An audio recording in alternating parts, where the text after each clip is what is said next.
Bueno, muy buenas noches, señor presidente del Consejo Municipal, señores regidoras, señores regidores, señoras regidoras, síndicos y síndicas, señor alcalde, público presente, colegas de las organizaciones internas. 15 minutos de oro. Necesito que se consignen actas que en este momento, de manera digital, hemos entregado a este honorable Consejo Municipal. Vamos a ver si me ubico aquí rapidito.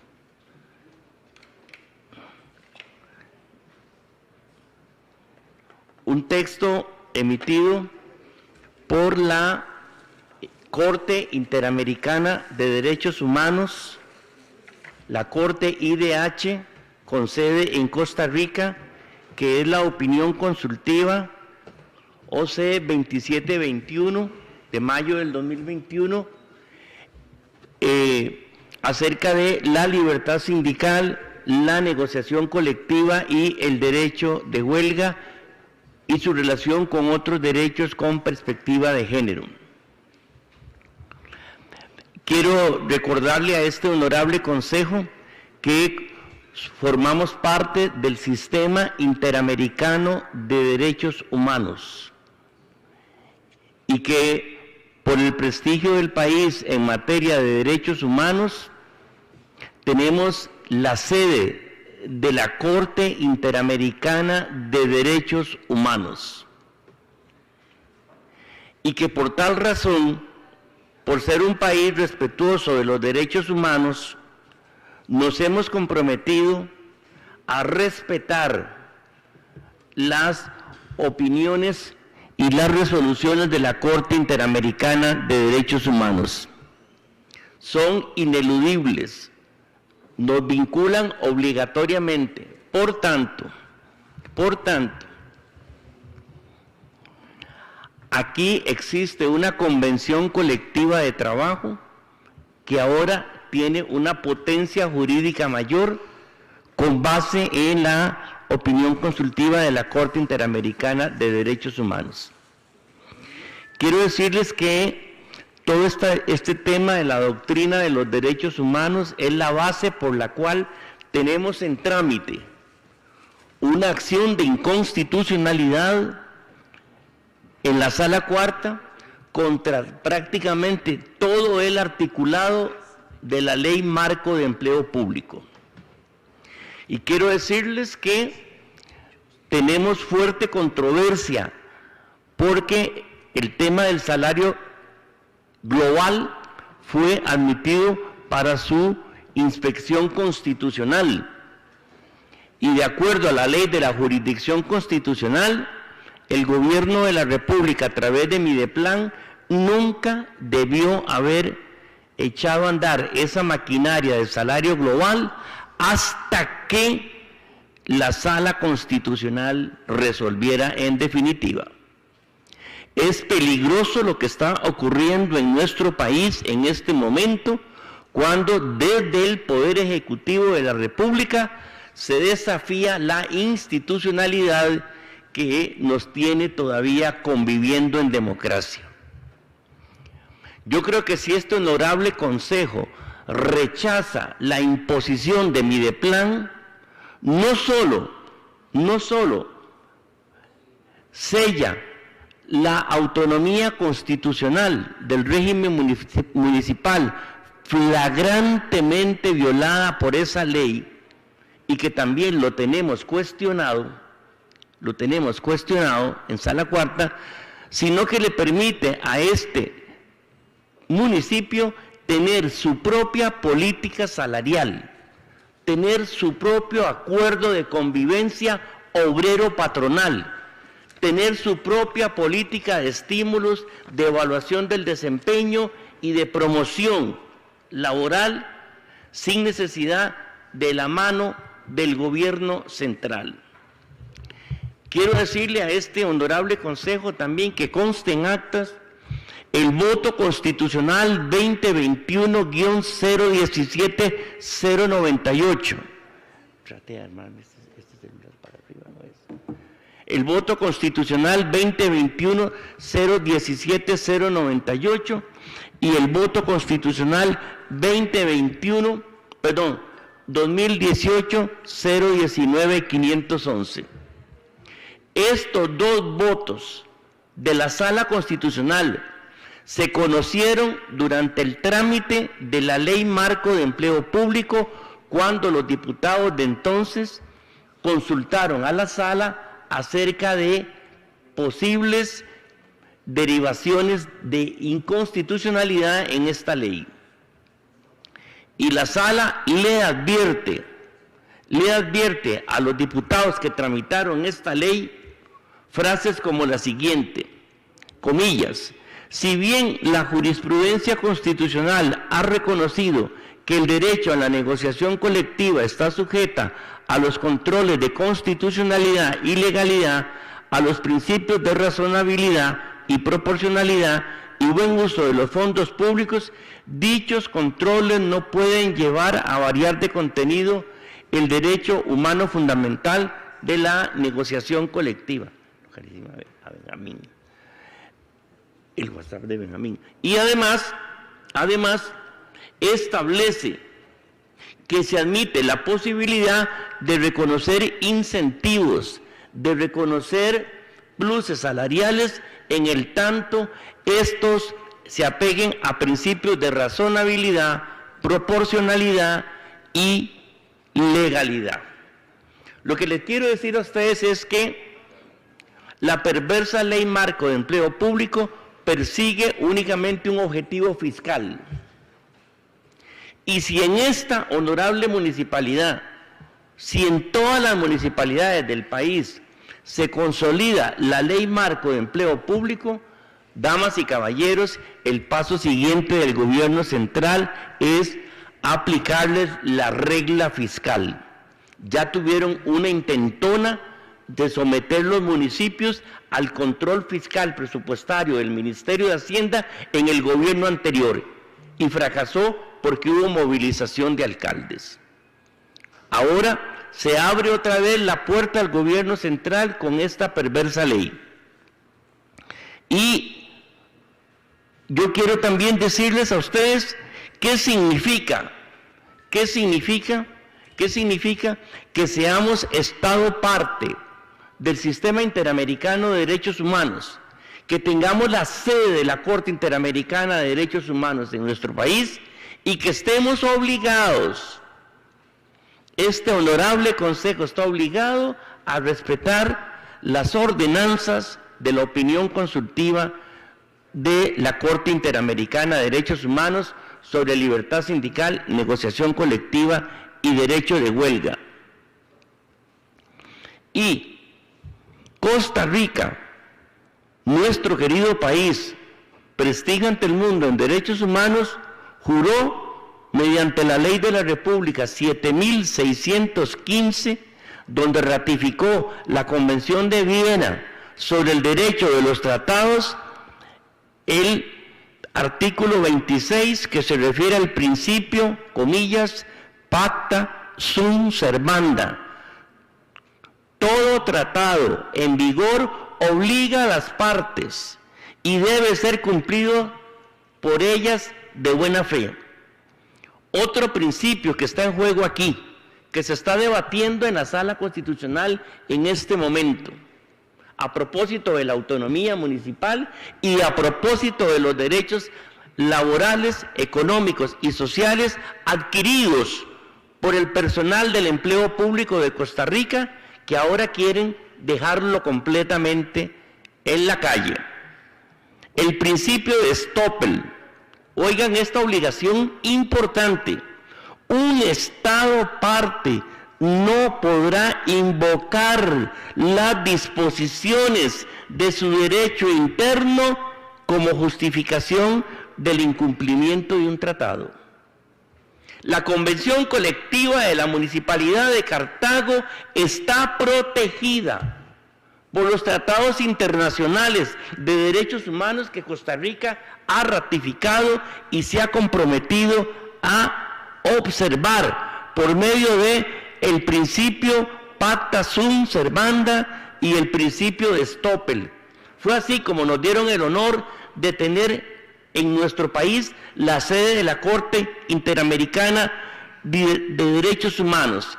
Y hay un tercer principio que afortunadamente algunos de nuestros gobernantes anteriores tuvieron la virtud de visionar el futuro y ratificar todos estos tratados para fortalecer la democracia y proteger la democracia de sistemas autoritarios y totalitarios que están en desarrollo en este momento. Damas y caballeros, es muy peligroso, están jugando con fuego con la democracia. Y cuidado, y si no, en próximos días hasta ustedes ven una sublevación de la fuerza pública de Costa Rica, por lo que están haciendo. Dice este otro principio, se conoce como el principio ius cogens, artículo 53, es nulo todo tratado que esté en oposición con una norma imperativa de derecho internacional, el ius cogens. La libertad sindical, según la OIT, es una normativa imperativa del derecho internacional. Señoras y señores, somos parte de la Organización Internacional del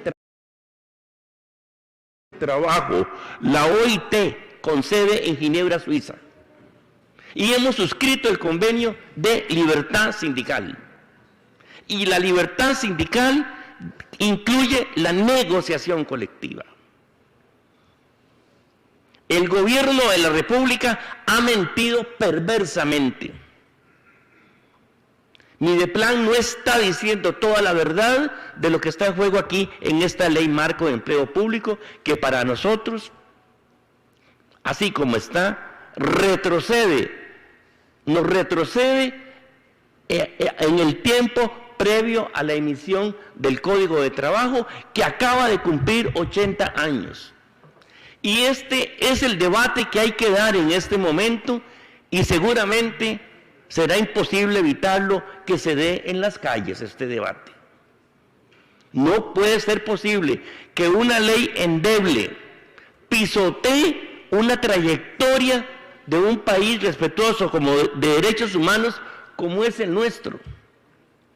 Y todavía hay una ley más, la 6689, porque cuando se discutía en qué país del continente americano se establecía la Corte Interamericana de Derechos Humanos, la Corte dijo en ese tiempo: sí, Costa Rica, usted tiene atributos para ser sede del Sistema Interamericano de Derechos Humanos, de la Corte Interamericana de Derechos Humanos, pero ocupamos algo más.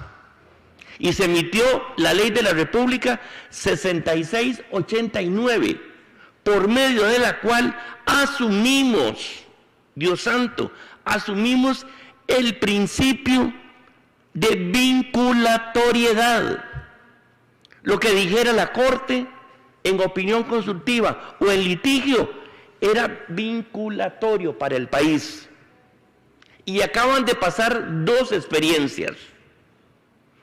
Acabamos de vivir en tiempos recientes dos experiencias donde, por pertenecer a la Corte Interamericana de Derechos Humanos, esas cosas son leyes, son sistema jurídico hoy en Costa Rica. Y aquí respetamos la opinión religiosa, filosófica, política, ideológica de cada quien. Pero en este país, hoy en día, el matrimonio entre dos personas del mismo sexo está en el sistema jurídico nacional. No hubo una ley de la República, no hubo una sentencia judicial, no hubo un decreto ejecutivo. ¿De dónde vino la instrucción? De la Corte Interamericana de Derechos Humanos. Eso es un derecho humano. Ustedes están afiliados al Sistema Interamericano de Derechos Humanos, al principio de pacta sunt servanda, al principio de Stoppel y a la filosofía del ius cogens.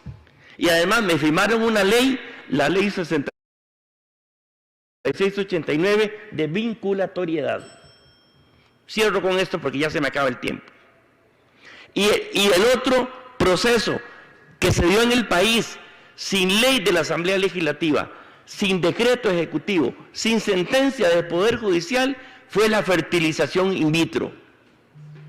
También por una disposición de la Corte Interamericana de Derechos Humanos, y que hizo nuestra gloriosa Caja Costarricense del Seguro Social, más amenazada que nunca en toda su historia. ¿Qué hizo la Caja? Construyó la clínica de fertilización in vitro detrás de la maternidad Caribe, para que las personas, las parejas, casadas o no, heterosexuales, pudieran tener el derecho a la paternidad, a la maternidad con ese sistema. Entonces, repito, les insto a reflexionar bien esta decisión. Es mentira, se estuvo mintiendo en todas las municipalidades del país que la Contraloría no aprobaba ningún presupuesto si no iba incorporado el tema del salario global. Pérfida mentira, que puso a regidores y regidoras hasta temblar por el avasallante criterio político salido desde Casa Presidencial, y lastimosamente la Unión Nacional de Gobiernos Locales se prosternó al gobierno de la República y entregó la autonomía municipal. Como diría mi Santa Madre, voy a emplear, para terminar de verdad, ya no amenazo, más terminar, para emplear una frase popular: manda la parada. Es el sindicato el que sale a defender la autonomía constitucional del régimen municipal. Y la Unión Nacional de Gobiernos Locales se proclama como la defensora del régimen municipal de Costa Rica, ¿verdad? Que ustedes sabían, las municipalidades nacieron en 1825. En la primera constitución del país ya estaban los municipios. Y se desarrollaron tanto que llegó un político que se hizo dictador, Braulio Carrillo Molina, y le molestó la autonomía de los municipios y los mandó a disolver. Los mandó a disolver todos los municipios. Por dicha, el buen tino, ese ADN que los ticos traemos en nuestra sangre de democracia, hizo que en 1844 otra vez volvieran a ver los municipios. ¿Verdad?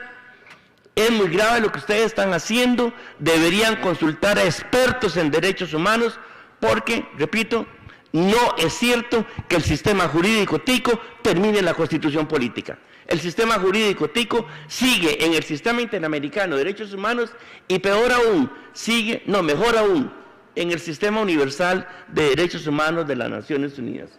Muchas gracias, señoras y señores, por permitirme esta intervención. Señor presidente, muchas gracias. Don Alfonso. Sí, gracias. Bueno, primero agradecerle a don Albino su elocuencia de siempre. Uno puede diferir en posiciones, pero cuando uno escucha a una persona como don Albino, que se ha preparado durante años para defender estos temas, realmente lo pone a reflexionar.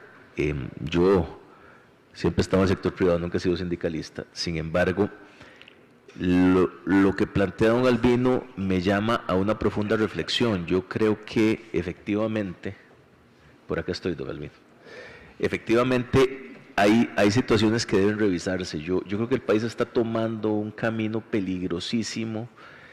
Pienso que se está horadando la institucionalidad del país. Un día de esos hablaba con un amigo y me decía: es que lo que nos queda en Costa Rica para defendernos ya es lo poquito que pueden hacer las universidades públicas, algo de los funcionarios públicos, y yo creo que nada más, porque la Asamblea Legislativa tampoco. Entonces, yo creo que sí es un tema que debe llamar a la reflexión.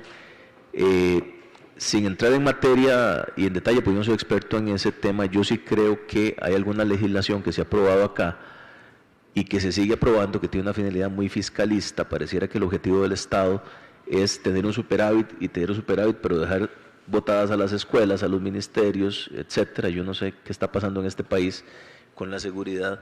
El asunto ya debería intervenirse de otra forma. Uno pensaría que eso debería hacerse distinto, pero uno ve el Ministerio de Seguridad Pública, ve el Ministerio de Educación Pública, que era nuestro ejército, ¿verdad?, que ya está muy venido a menos, vea lo que está pasando en la Caja Costarricense de Seguro Social, que hay una toma de la institución, esa es la verdad.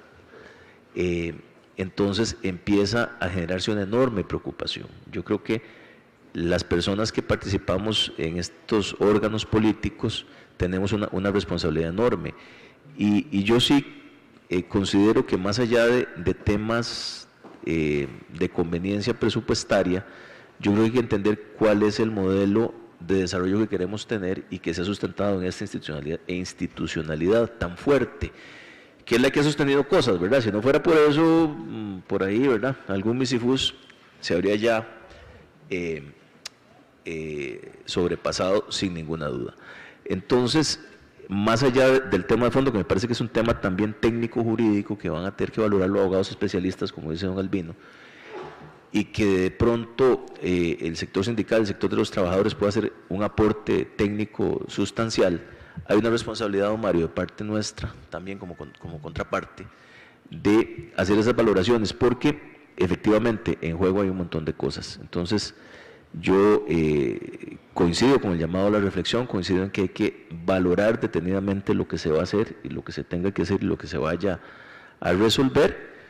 No estoy tan seguro que se sostenga alguna legislación, no sé si por alguna resolución de un órgano nacional o supranacional, como también ha ocurrido, pero sí creo que, si bien es cierto, es una oportunidad de mejorar en temas fiscales, hablando genéricamente, reitero, hay que buscar el equilibrio de las prestaciones, porque esa masa de trabajadores públicos que algunos han soslayado mucho, y que hay buenos y malos, la verdad es que hay buenos y malos, han sostenido un montón de transformaciones que ha hecho este país a lo largo de las últimas décadas. Entonces, me uno a las inquietudes de don Albino, y reitero, ojalá que aquí hagamos un análisis serio, sesudo, concienzudo, fundamentado, para llegar a lo que resulte mejor para la municipalidad, para sus trabajadores y por supuesto para el cantón. Gracias. Don David Mita. Gracias, señor presidente. Buenas noches nuevamente. Buenas noches. Don Albino. 1948, los costarricenses tuvieron que salir a defender las garantías sociales, y fue el producto de una guerra. Cuando los costarricenses nos dividimos, los socialcristianos salimos a defender ese código de trabajo y esas garantías sociales, y no queremos que en este momento suceda otra guerra, porque bien lo dijo usted en la República, don Albino, esta ley es para agitar a la población. No queremos que los trabajadores tengan que salir a las calles a defender sus garantías, porque esto es un atropello, y es un atropello de Medeplan a la autonomía municipal.